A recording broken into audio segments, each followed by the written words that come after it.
So enjoy ಮಾಡಿ, ಥಿಯೇಟ್ರಿಗೆ ಬಂದು ಸಿನಿಮಾ ನೋಡಿ. ಯಾರಾದರೂ ಪೈರಸಿ ಮಾಡಿದ್ರೆ ಅದನ್ನು ನೀವು ಡಿಲೀಟ್ ಮಾಡಿ. ಸೊ ಅವ್ರು ಮಾಡೋರು ಮಾಡ್ತಾ ಇರ್ತಾರೆ. ನಮ್ಮ ಅರ್ಧ ಈ ಪೈರಸಿಯಿಂದನೇ ಒಂದಿಷ್ಟು ಸಿನಿಮಾಗಳು ಹಾಳಾಗ್ತವೆ. ಇಷ್ಟೆಷ್ಟು ಒಳ್ಳೊಳ್ಳೆ ಸಿನಿಮಾಗಳು ಬರುತ್ತೆ, ಎಂತೆಂಥ ಕಂಟೆಂಟ್ ಓರಿಯೆಂಟೆಡ್ ಸಿನಿಮಾ ಬರುತ್ತೆ. ಕಷ್ಟಪಟ್ಟು ದುಡಿತೀವಿ ಸರ್, ಹಗಲು ರಾತ್ರಿ ನಿದ್ದೆ ಬಿಡ್ತೀವಿ, ಎಲ್ಲ ಮಾಡ್ತೀವಿ.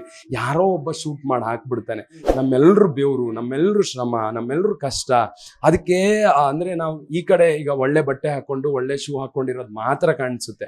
ನಾವು ಎಷ್ಟು ದಿನ ನಿದ್ದೆ ಬಿಟ್ಟಿದ್ದೀವಿ, ನಾವು ಎಲ್ಲಿ ಮಲಗಿದ್ದೀವಿ, ಎಲ್ಲಿ ಎದ್ದಿದ್ದೀವಿ, ಯಾವುದೂ ಗೊತ್ತಾಗಲ್ಲ. ಒಂದು ವಿಡಿಯೋ ಮಾಡಿ ನೀವು 3 ಗಂಟೆ ವಿಡಿಯೋ ಮಾಡ್ತೀರ ಅಷ್ಟೇ, ನಾವು ಅದನ್ನು 300 ದಿನ ಶೂಟ್ ಮಾಡಬೇಕಲ್ವಾ.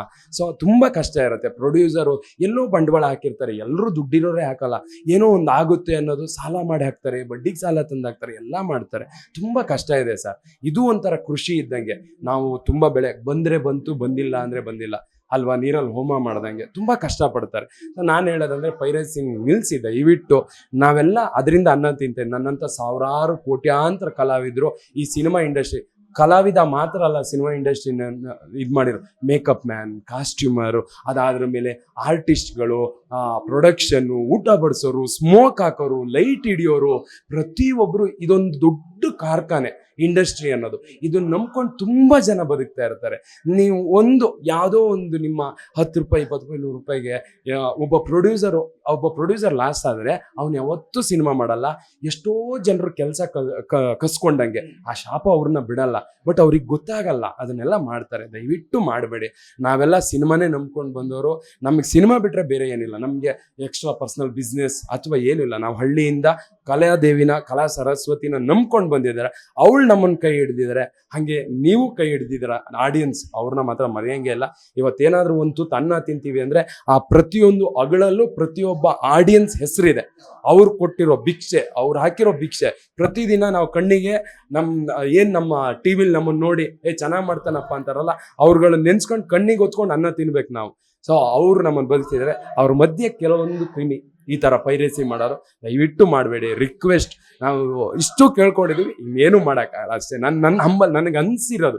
ಯಾಕಂದರೆ ನಾವು ಸಿನಿಮಾ ಮಾಡೋವಾಗ ನೋಡ್ತೀವಿ, ಒಬ್ಬರು ಪ್ರೊಡ್ಯೂಸರ್ ಕಷ್ಟ, ಒಬ್ಬರು ಡೈರೆಕ್ಟ್ರು ಕಷ್ಟ, ಸಾವಿರಾರು ಕನ್ಸಿಡ್ಕೊಂಡು ಎಷ್ಟೋ ದಿನ ಕತೆ ಬರೋದು, ಎಲ್ಲೆಲ್ಲಿ ಕೂತಿರ್ತಾನೋ, ಯಾರ್ಯಾರ ಹತ್ರ ಆ ಡೈರೆಕ್ಟ್ರು ಅಲ್ದಿರ್ತಾರೆ ಗೊತ್ತಿಲ್ಲ. ಯಾರೋ ಸಡನ್ನಾಗಿ ದುಡ್ಡು ಹಾಕಲ್ಲ. ಹಿಂಗೆ ಹೋಗಿ ಹಣ ಒಂದು ಇಡ್ಲಿ ಕೊಡಿ ಅಂದ್ರೂ ಕೂಡ ಕೊಡೋಕ್ಕೆ ಆಗಲ್ಲ. ಅದು ಕೋಟ್ಯಾಂತರ ರೂಪಾಯಿ ಹಾಕಬೇಕು. ಅದಕ್ಕೆ ಎಷ್ಟೋ ಜನರು ಕೈಕಾಲು ಹಿಡಿಬೇಕು ನಾವು ಅಲ್ವಾ. ನಾವಲ್ಲ, ಡೈರೆಕ್ಟ್ರು. ನಮ್ಮನ್ನು ಆ ಡೈರೆಕ್ಟ್ರು ಅವ್ರ ಕತೆ ಬರೋದು, ಒಬ್ಬ ಪ್ರೊಡ್ಯೂಸರ್ನ ಹಿಡಿದು ನಮ್ಮಂಥ 100 ಜನ ಕಲಾವಿದ್ರನ್ನ ಎಲ್ಲರೂ ಸಾಕ್ತಾರೆ. ಇದರಲ್ಲಿ ಒಂದು ದೊಡ್ಡ ಪ್ರೋಸೆಸ್ಸೇ ಇದೆ. ಇದರಲ್ಲಿ ಬರೀ ಶೋಕಿ ಇಲ್ಲ, ಇದರಲ್ಲಿ ಬರೀ ಬೇರೆ ಏನೂ ಇಲ್ಲ. ಇದರಲ್ಲಿ ನಮ್ಮ ಹೊಟ್ಟೆಪಾಡು ಇದೆ. ನಮ್ಮ ಅಮ್ಮ, ನಮ್ಮ ಅವರು, ಅಪ್ಪ ಎಲ್ಲರೂ ನಮಗೋಸ್ಕರ ಕಾಯ್ತಾ ಇರ್ತಾರೆ. ಸೊ ಇದು ನಮ್ದೊಂದು ಫ್ಯಾಕ್ಟ್ರಿ, ಕಾರ್ಖಾನೆ ಇದ್ದಂಗೆ. ದಯವಿಟ್ಟು ಪೈರಸಿ ನಿಲ್ಲಿಸಿ ಅನ್ನೋದು ನನ್ನ ರಿಕ್ವೆಸ್ಟ್ ಅಷ್ಟೇ. ಖಂಡಿತ ಕಾರ್ತಿಕ್ ಅವರೇ, ಬರೀ ಸಿನಿಮಾ ಮಾತ್ರ ಅಲ್ಲದೆ ಕೆಲವು ಗಂಭೀರ ವಿಚಾರಗಳ ಬಗ್ಗೆನೂ ಕೂಡ ಮಾತನಾಡಿದ್ರ. ಸೊ ಈ ಒಂದು ಗಂಭೀರ ವಿಚಾರ ಗಮನಿಸಬೇಕಾಗುತ್ತೆ. ಎಲ್ಲ ಫ್ಯಾನ್ಸ್ ಆಗಿರ್ಬೋದು, ಯಾರೇ ಆಗಿರ್ಬೋದು, ಗಮನಿಸಬೇಕಾಗುತ್ತೆ. ಸೊ ಖಂಡಿತ ನಿಮ್ಮ ಮುಂಬರುವ ಪ್ರಾಜೆಕ್ಟ್ ಆಗಿರ್ಬೋದು, ನಿಮ್ಗಾಗಿರ್ಬೋದು, ನಮ್ಮ ಬಾಸ್ ಟಿವಿಯ ವೀಕ್ಷಕರಿಂದ ನಮ್ಮಿಂದ ಶುಭ ಹಾರೈಕೆ. ಒಳ್ಳೇದಾಗ್ಲಿ. Thank you.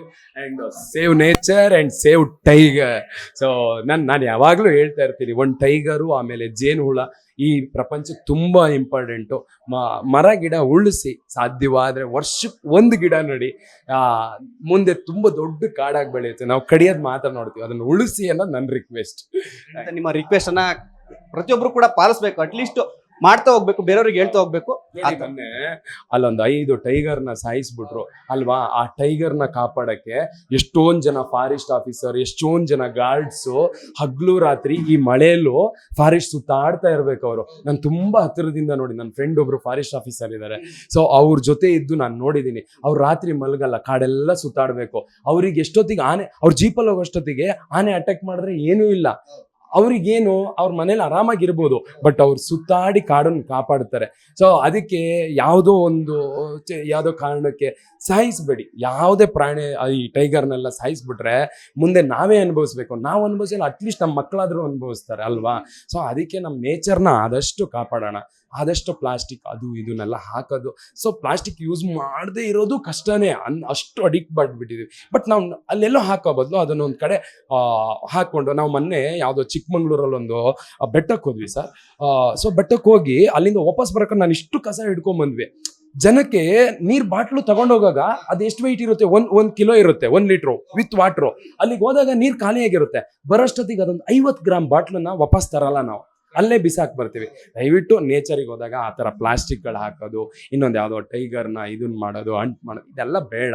ಸೊ ಯಾಕಂದ್ರೆ ನಾವು ನೋಡಿದ್ನ ನಮ್ಮ ಮುಂದಿನ ಪೀಳಿಗೆನೂ ನೋಡಬೇಕು ಅನ್ನೋದು ನನ್ನ ರಿಕ್ವೆಸ್ಟ್ ಅಷ್ಟೇ. ಮತ್ತೆ ಖಂಡಿತ ಒಂದು ಗಂಭೀರ ವಿಚಾರ ಅಂದ್ರೆ ಈ ತರ ಖಂಡಿತ ಸಣ್ಣ ಸಣ್ಣ ವಿಚಾರಗಳು ಕೂಡ ಪ್ರತಿಯೊಬ್ರು ಅಳವಡಿಸ್ಕೊಂಡಿರೋದ್ರಿಂದ ಪರಿಸರಕ್ಕಾಗ್ಲಿ ನಮ್ಗ ಮುಂದಿನ ಪೀಳಿಗೆಗೆ ಬಹಳ ಒಳ್ಳೇದಾಗುತ್ತೆ. ಯಾಕಂದ್ರೆ ನಾನು ಕಾಡಲ್ಲೇ ಹುಟ್ಟಿ ಕಾಡಲ್ಲೇ ಬೆಳೆದವನು, ನನಗೆ ಗೊತ್ತು ಅದ್ರ ವ್ಯಾಲ್ಯೂ. ಒಂದು ಮರ ದೊಡ್ಡ ಆಗಕ್ಕೆ ಎಷ್ಟು ದಿನ ಬೇಕು, ನಾವು ಹೋಗಿ ಕಟ್ ಮಾಡ್ಬಿಡ್ತೀವಿ ಅಷ್ಟೇ. ಬಟ್ ಅದನ್ನ ಬೆಳೆಯಕ್ಕೆ ನಾವ್ಯಾರು ಗೊಬ್ಬರ ಹಾಕಲ್ಲ, ಅದು ಅದ್ರ ಗೊಬ್ಬರನೇ ಅದೇ ಮಾಡ್ಕೊಂಡು ಅದ್ರ ಊಟ ಅದೇ ತಯಾರಿಸ್ಕೊಂಡು ಅದಷ್ಟು ಎತ್ತರ ಬೆಳೆದ್ ನಿಂತಿರ್ತದೆ. ಹೋಗಿ ಬಟ್ ಅಂತ ನಾವೆಲ್ಲ ವಯಸ್ಸಿಗೆ ಬಂದಾಗ ಯಾರೋ ಒಬ್ಬ 30 ವರ್ಷ 35 ವರ್ಷಕ್ಕೆ ಸತ್ತೋಗ್ಬಿಟ್ರೆ ನಾವೆಲ್ಲ ಅಯ್ಯೋ ಸತ್ತೋಗ್ಬಿಟ್ಟ 30 ವರ್ಷಕ್ಕೆ, ಚಿಕ್ಕ ಏಜಲ್ಲೇ ಅಂತೀವಲ್ಲ. ನಾವು ಒಬ್ಬ ವ್ಯಕ್ತಿ ಸತ್ತೋದ್ರ ಕೂಡಲೇ ಎಷ್ಟು ಎಮೋಷನಲ್ ಆಗ್ತೀವೋ, ಒಂದು ಮರನೂ ಅಷ್ಟೇ ಅಲ್ವಾ. ನೀವು ನೋಡ್ತೀರಾ ಎಲ್ಲೆಲ್ಲಿ ದೊಡ್ಡ ಆಲದ ಮರ ಸಾವಿರಾರು ವರ್ಷದ, ಆ ಥರ ನಾವು ಬಿಟ್ರೆ ಎಷ್ಟೊಂದು ಮರಗಳು ಎಷ್ಟು ಅಗ್ಲ ಹರಡ್ಕೊಳ್ತಾವಲ್ಲ, ಎಷ್ಟೊಂದು ಜನಕ್ಕೆ ನೆರಳಾಗ್ತಾವಲ್ವ. ಸೊ ಉಳಿಸೋಣ ಅನ್ನೋದು ನಮ್ಮ ಇದು. ನಾವು ವರ್ಷಕ್ಕೆ ಏನೇನೋ ಮಾಡ್ತೀವಿ. ನಮ್ಮ ಮನೆ ಹತ್ರ ಒಂದು ಸೀಬೆ ಗಿಡ ಹಾಕೊಂಡ್ರು ಅದು ಬೆಳೆದ್ಬಿಟ್ಟು ನಮ್ಗೆ ಹಣ್ಣು ಕೊಡುತ್ತಲ್ವಾ, ಬೇರೆ ಏನು ಮಾಡಲ್ಲ. ನೀವು ದಿನ ಕುಡಿದು ಉಳಿದಿರೋ ನೀರು ನಿಂಗೆ ಚೆಲ್ಲಿದ್ರು ಅದು ಬದುಕೊಂಡ್ಬಿಡುತ್ತೆ ಅಲ್ವಾ. ಯಾವುದೋ ತರಕಾರಿ ಉಳಿದಿದ್ದು ಅದು ಇದು ಕೊಚ್ಚಿರ್ತೀವಲ್ಲ, ತಂದು ಅದ್ರ ಬುಡಕ್ ಹಾಕೊಂಡ್ರೆ ಅದ್ರ ಪಾಡಿಗೆ ಅದು ಬೆಳ್ಕೊಳ್ಳೋದು. ನೀವು ಎಲ್ಲೋ ಎಸೆಯೋ ಕಸನ ಅದ್ರ ಬುಡಕ್ ಎಳಿಸಿದ್ರೆ ನಿಮ್ಗೆ 2 ವರ್ಷ ಬಿಟ್ಟು ಹಣ್ಣು ಕೊಡುತ್ತೆ ಅದು. ನೀವು ಕಸ ಎರ್ಸ್ದಿರ್ಬೋದು, ಅದ್ರ ರಸನೇ ಕೊಡುತ್ತೆ. ಸೊ ಅದು ನನ್ನ ಹಂಬಲ್ ರಿಕ್ವೆಸ್ಟು. ಇದನ್ನ ನೀವು ಏನಾದರೂ ಅಂದ್ಕೊಳ್ಳಿ, ಏನ್ ಬೇಕಾದ್ರೂ ಹೇಳಿ, ನೇಚರ್ ಉಳಿಸ್ಬೇಕು ನಾವು ಅಷ್ಟೇ. Thank you. ಒಳ್ಳೆ ಒಳ್ಳೆ ವಿಚಾರಗಳನ್ನ ಹೇಳಿದಿರಾ. ಖಂಡಿತ ಯಾರು ನೋಡ್ತಿರೋ ಪ್ರತಿಯೊಬ್ಬರು ವೀಕ್ಷಕರು ಅಳವಡಿಸ್ಕೊಂಡ್ರೆ ಬಹಳ ಒಳ್ಳೆ ಉಪಯುಕ್ತ ಆಗುತ್ತೆ. ಯಾಕೆಂದ್ರೆ ಗಂಭೀರ ವಿಚಾರಗಳಿದು. ಯಾಕೆಂದ್ರೆ ಮುಂದಿನ ಪೀಳಿಗೆ ನೋಡ್ಕೊಳ್ಳೋ ದೃಷ್ಟಿ ಆಗಿರ್ಬೋದು, ಪರಿಸರ ಆಗಿರ್ಬೋದು, ಎಲ್ಲದಕ್ಕೂ ಪ್ರಪಂಚ ಯಾವ ಲೆವೆಲಿಗೆ ಹೋಗಿದಾವೆ. ನಾವು ಅದು ಕಂಡಿಡಿದ್ವಿ, ಇದು ಕಂಡಿಡಿದ್ವಿ, ಬಾಂಬ್ ಕಂಡಿಡಿದ್ವಿ, ಮಿಸೈಲ್ ಕಂಡಿಡಿದ್ವಿ.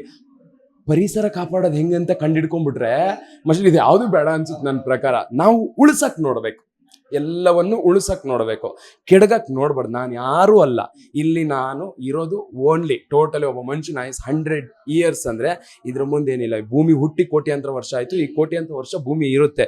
ಇಲ್ಲಿ ನಾನು ಬಂದು ಹೋಗೋ ಗೆಸ್ಟ್ ಅಷ್ಟೇ, ಒಬ್ಬ ಅತಿಥಿ ಬರಬೇಕು. ಈಗ ನಾವು ಯಾರ ಮನೆಗೆ ಹೋದ್ರೆ ಹೋಗ್ತೀವಿ, ಕಾಫಿ ಕೊಟ್ರೆ ಕಾಫಿ ಕುಡಿತೀವಿ, ಊಟ ಕೊಟ್ರೆ ಊಟ ಮಾಡ್ತೀವಿ, ಅವ್ರ ಜೊತೆ ಪ್ರೀತಿಯಿಂದ ಮಾತಾಡ್ತೀವಿ, ಹಾಗೆ ಬರ್ತೀವಿ. ಅವ್ರ ಮನೆಯಲ್ಲಿ ಹೋಗ್ಬಿಟ್ಟು ಇದು ಚೇಂಜ್ ಮಾಡಿ ಅದು ಚೇಂಜ್ ಮಾಡಿ ಎಲ್ಲ ತೆಗೆದು ಹೊಡೆದು ಹಾಕು ನಮ್ಗೆ ಇಷ್ಟ ಬಂದಂಗೆ ಮಲ್ಕೊಂಡ್ಬರ್ತೀವ. ಸೇಮ್ ಈ ಪ್ರಪಂಚಕ್ಕೂ ನಾವು ಗೆಸ್ಟು ಇಲ್ಲಿ ಬಂದಿದ್ದೀವಿ. ನಮ್ದೇನು ಕರ್ತವ್ಯ ಇದೆ ಅದನ್ನ ಮಾಡೋಣ, ಇದನ್ನ ಹಂಗೆ ಉಳಿಸೋಣ, ಹೋಗೋಣ. ಖಂಡಿತ ಒಳ್ಳೊಳ್ಳೆ ಮಾಹಿತಿ ಕೊಟ್ರಿ. ನಿಮ್ಗೂ ಕೂಡ ಒಳ್ಳೇದಾಗ್ಲಿ. ಈ ತರ ಎಲ್ಲರೂ ನಿಮ್ ತರನೇ ಎಲ್ಲರೂ ಮನಸ್ಥಿತಿ ಇರ್ಲಿ, ಅದೇ ತರ ಪಾಲಿಸ್ಲಿ. ಎಲ್ರಿಗೂ ಇರುತ್ತೆ ಪರಿಸ್ಥಿತಿ, ಅವರಿಗೆ ಆತರ ಯೋಚನೆ ಮಾಡಕ್ ಕೊಟ್ಟಿರೋಲ್ಲ. ಸುಮಾರು ಜನ ಇದ್ದಾರೆ, ಮಾಡ್ತಾರೆ. ಅವ್ರ ಜೊತೆ ನಾವೆಲ್ಲ ಒಂದಾಗಿ ನೇಚರ್ ಕಾಪಾಡೋಣ ಅನ್ನೋದು ನನ್ನ ಆಸೆ. ಬಾಸ್ ಟಿವಿ ನಾನು ನಿಮ್ಮ ಚಾನೆಲ್ನ ನಾನು ಸಬ್ಸ್ಕ್ರೈಬ್ ಮಾಡಿದ್ದೀನಿ.